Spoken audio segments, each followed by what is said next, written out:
great geriatric specialist, is a theory that was printed just a while ago that your long life may be attributed to the slowness of your heartbeat and the slowness of your development. Were you a slow developer as a child? Very slow. You were a slow developer. He's right, because an elephant is slow, lives long. Yes, right. A turtle. A turtle, that's right.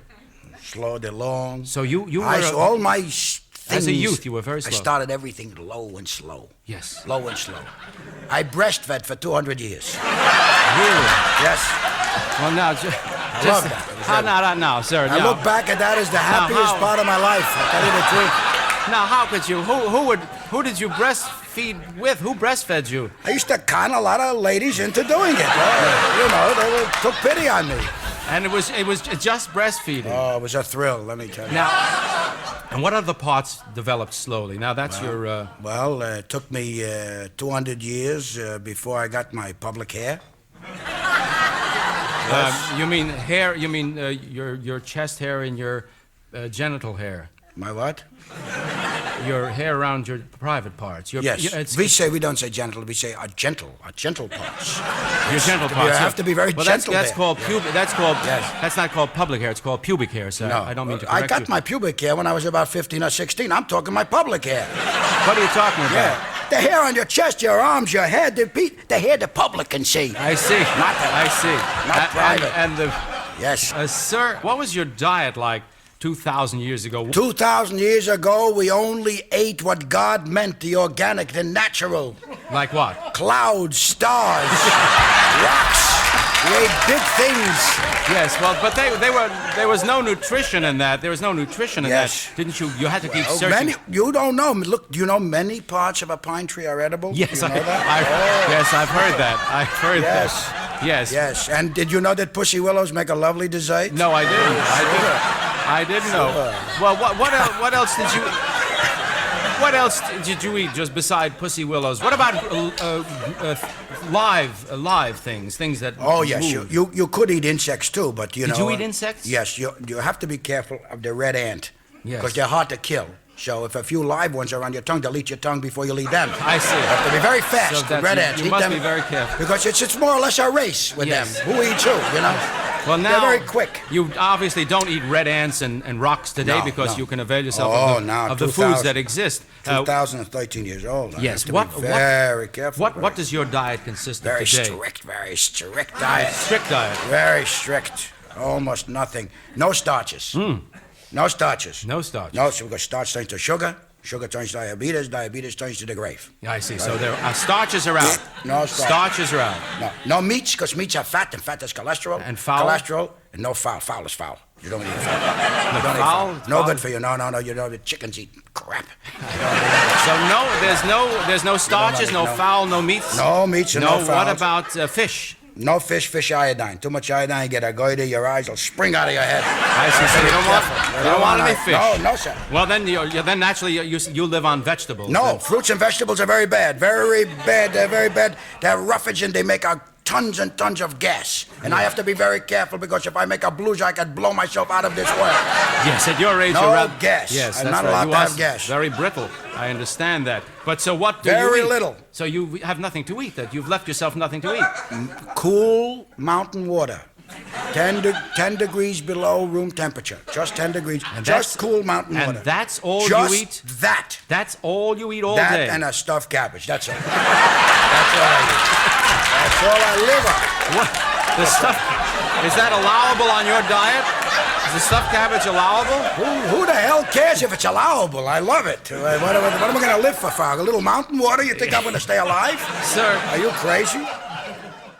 I shot a moose once. I was hunting upstate New York, and I shot a moose, and I strap him onto the fender of my car, and I'm driving home along the West Side Highway.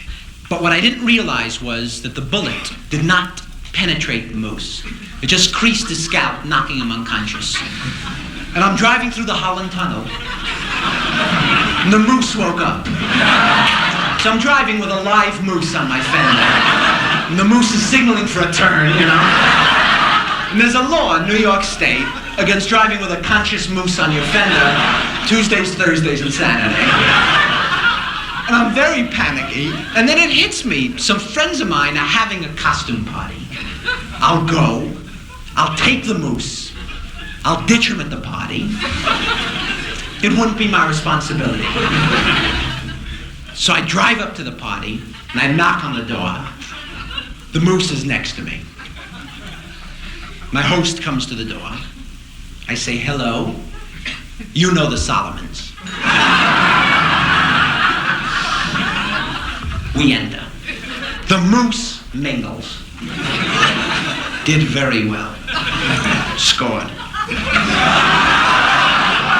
Some guy was trying to sell him insurance for an hour and a half. 12 o'clock comes. They give out prizes for the best costume of the night. First prize goes to the Berkowitzes, a married couple dressed as a moose. The moose comes in second. The moose is furious. He and the Berkowitzes lock antlers in the living room. They knock each other unconscious. Now I figure here's my chance. I grab the moose, strap him on my fender, and shoot back to the woods. But I got the Berkowitzes. So I'm driving along with two Jewish people on my fender. And there's a law in New York State. Tuesdays, Thursdays, and especially Saturday. The following morning, the Berkowitzes wake up in the woods in a moose suit.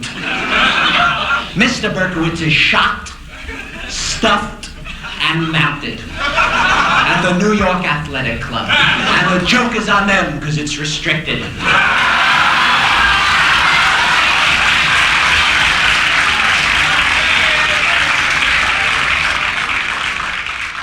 She's so pretty.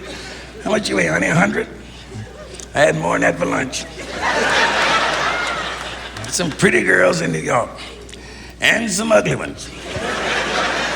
I'm not gonna point you out. You know who you are.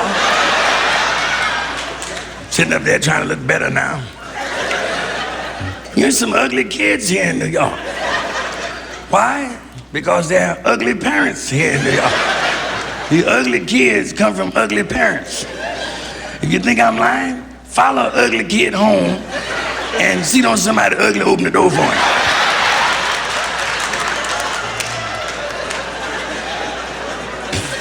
I know, I used to go home. What the hell are you laughing at? You ain't no dream either. Sitting out there looking like somebody shit in your face. That's why I said shit. I said shit not to shock anyone. I said shit because I'm too old to stand up here and say doo-doo. If you would tell the truth, everyone here said shit. You've never said shit before. Come on out the parking lot with me and let me slam my car door on your hand. You'll say shit and motherfucker. Shit, motherfucker. That's a normal reaction uptown. You think they gonna say darn downtown? Oh, darn. That's marriage. Marriage is a bunch of shit. I shouldn't say that because you might think I'm angry about getting divorced after 18 years of marriage. I know you want to know about my private life. It's none of your goddamn business. But I'll tell you anyway. The reason why I'm getting divorced is because my wife had to be going crazy. And I was afraid to be there with her. No, I really thought she was going crazy. She thought I was Jesus. I was laying there one night, just come out the shower. She turned to me and said, Fox, can you rise?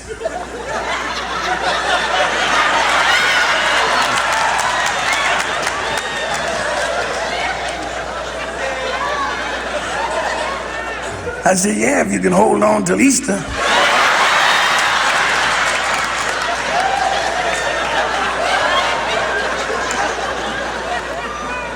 Yeah, that's a good laugh back there.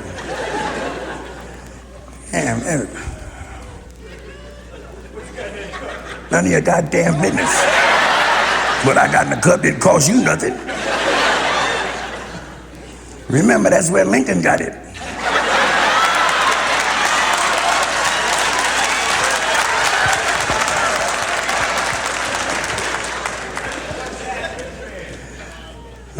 Another one? You just relax, brother. It's not your act. If you got to act, find you a job. See, you'd be surprised how time can change the meaning of a word. Now, most of you now, you know the funky chicken and the dancing, the funky, and things called the funky melon, all that kind of funky black-eyed pea. When I was a kid, funky didn't have nothing to do with music. See, funky was just plain funky. See, funky was grandma's bloomers and grandpa's long drawers with the nicotine stain in the back where he had sneezed and got snuff in them. That was funky. I remember one time I was about 7 years old and we were playing hide and go seek. And I went in this lady's closet. We was playing hide and go seek in her house. I went in the closet where she kept her dirty clothes. Okay. God damn, it was funky in there. It was so funky in her closet, I gave up. I said, here I am, come get me. I want to meet me a broad with some property. I'm tired of a bunch of poor broads asking me for something. Shit. Chick asked me for $100 in Las Vegas like it was a cheese sandwich. She forced me to say shit. Yeah, I said, what you doing later on? She said, $100. I said, shit. $100. I wish I had something on me, cost me $100. I'd cut it off and barbecue it. $100. I don't want to live with no broad. I just want to drop in for a few minutes. And some of them $100 broads, you can drop right in.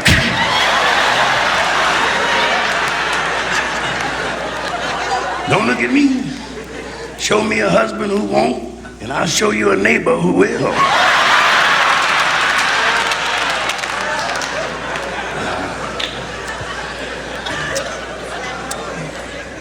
Let me get my cigarette fresh. I smoke and drink. A lot of you don't drink, no smoke. Some people here tonight, they don't eat butter, no salt, no sugar, no lard, no biscuits, no gravy with onions in it. Because they want to live. They give up that good stuff.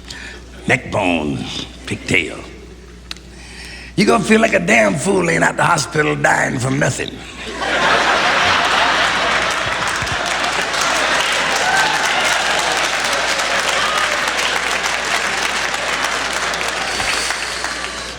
I've been smoking 40 years. If I don't have cancer now, I probably have something that will eat it up.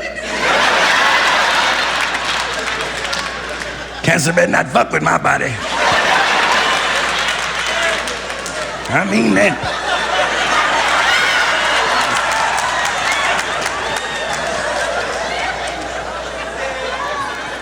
If your brother, y'all married? Don't lie now. Let me see your ring, honey. That nigga's cheap, goddamn. Man, you gave her that. Did he give you the Cracker Jacks too? I'm gonna move from over here. That's another reason my wife and I had a little trouble. She always begging for stuff. Last time we talked, she said, Fox, when am I gonna get a ring? I said, as soon as I step out this tub. The national anthem, what happened?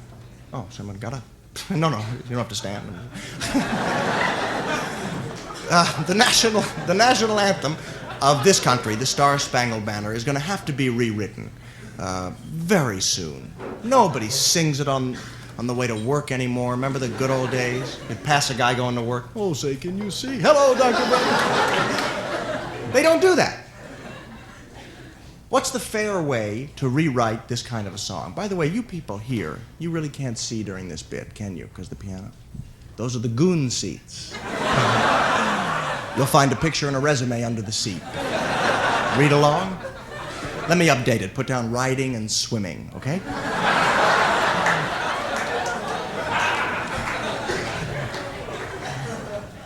What's the fair way to rewrite a song like that, a national song? Do you hire the country's most popular songwriter, what, Burt Bacharach, let him do it? That's not fair. No, why? Let one hire a professional? You wouldn't want that song anyway. Hey, No place. It's got trees, it's got mountains. I think the fair way to rewrite the song is to hold open auditions. Put a piano, put a good piano, let everyone sound good, in a building in Washington, get a panel of judges, and hold auditions for the new national anthem. So let's go to Washington to those auditions now.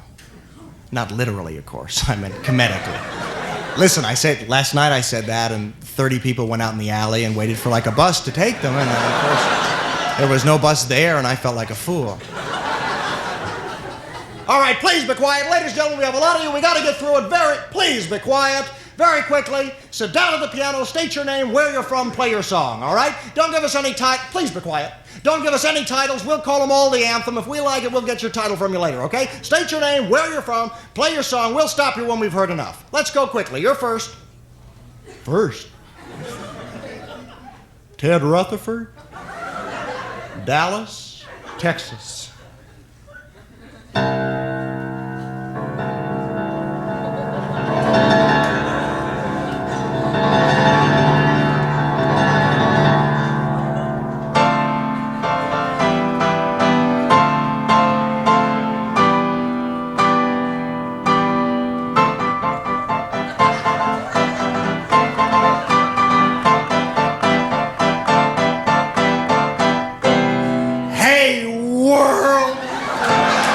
Look at us. We're the greatest. Thank you very much.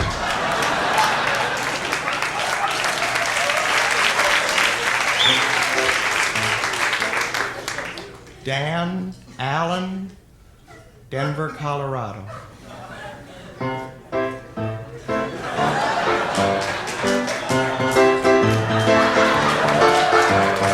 "3,000 miles from coast to coast, every citizen has reason to boast." Thank you. Thank you.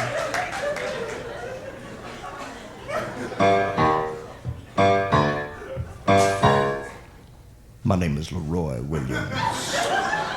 I'm from any ghetto you choose.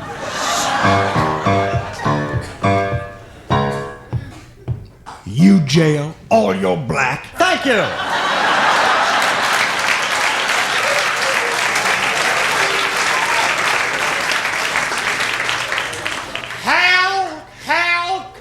Hal Carter.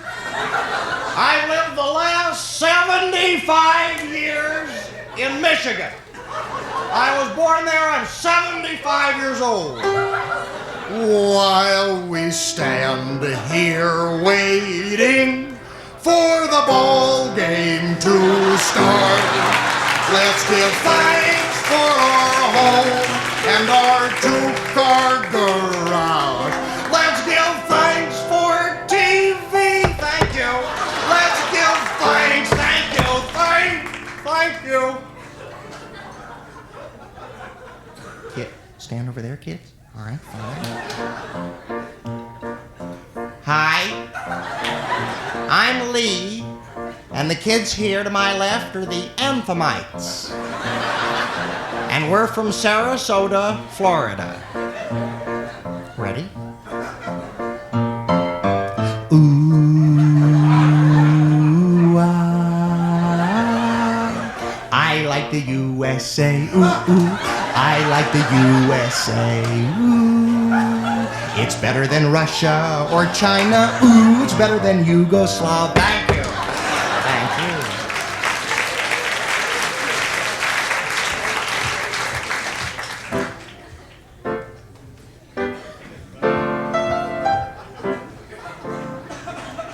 you. Can the lights be changed at all? All right, it's not important. Before I sing my song, I should tell you a bit about myself. My name is Mr. Robert Bob Harmon, and I currently live and work in the very exciting city of Las Vegas, Nevada. I'm an entertainer. And you know, Vegas is a great place, an exciting place, but originally I'm from a much quieter place, a place up north, out west, a place I call Portland.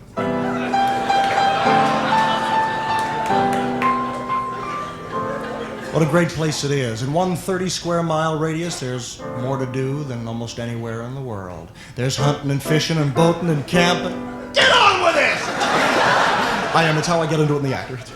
It's got beautiful waterfalls and gorgeous trees, but you know, it's part of a bigger place. It's part of a country. Can you guess which country it is? No, it's not Denmark or Poland or Sweden or Rome. Get on with it! It's a lovely place I call home. I'm proud to say I've got a country.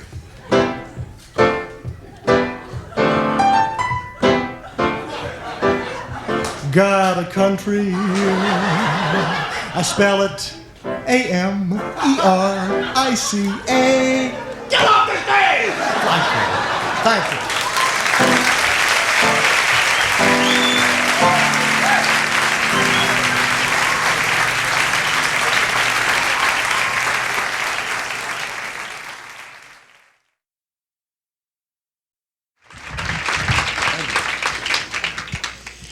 I'm a fan of Westerns. I don't like just any Western, though. I like the ones that involve Indians. I like the Indian movies because they're predictable. You know what the big scene is going to be, right? It's going to be the attack the Indians finally make on the cowboys. You wait for it to happen for an hour and a half. You can see the clowns standing on the hill. And finally, yeah! And it's over. And they show us for 90 minutes how the cowboys get ready for this attack, right? Pull them wagons round the circle. Get them old ladies up there, load up the weapons. Tap them petticoats, use them for bandages. Let's get them salt bags and sandbags and handbags. Get that dog out of here. It's a big hassle. There's a lot of sand. They never show us how the Indians prepare. And it's their attack, right? Well, the Indians were good fighters. Just because they started in Massachusetts and wound up defending Santa Monica doesn't mean they were bad. They were good fighters, and if they were, they must have been well organized. They must have had a way to divide their manpower. It couldn't have been as chaotic as it looks in the movies with one old chief, many moon come Choctaw, and a lot of guys running around naked. There had to be intermediate authority. There must have been Indian sergeants. No army can make it without that tough, veteran, battle-hardened sergeant, and the Indians were no exception. All right, all the tall guys over by the trees. Fat guys down behind the rocks. You with the beads, out of line, come on. Boy, there's one in every village. All right, knock off the horseplay. Come on, knock off the horseplay. You guys over there playing with the horse, will you knock it off? You've all been given a piece of birch bark and a feather dipped in eagle's blood. We want you to write on the birch bark with the feather in the upper right-hand corner. That's the upper right-hand corner. That's your arrow hand. You write your name, last name first, first name last. Your name is Running Bear, you write Bear Running. You got a middle initial, please include that, such as Wolf, Howling W. Now, a lot of you guys have been asking me about promotion. You'd like to make brave second class. Get another scar up on your arm. Well, I'm happy to say the results of your early tests have come true. You're doing beautifully. Burning settlers' homes, everybody passed. Imitating a coyote, everybody passed. Sneaking quietly through the woods, everybody passed, except Limping Ox. However, Limping Ox is being fitted with a pair of corrective moccasins. And he'll be up and dancing in no time at all. Now, there are two other areas on which you will be tested. Running down the hill yelling like a nut.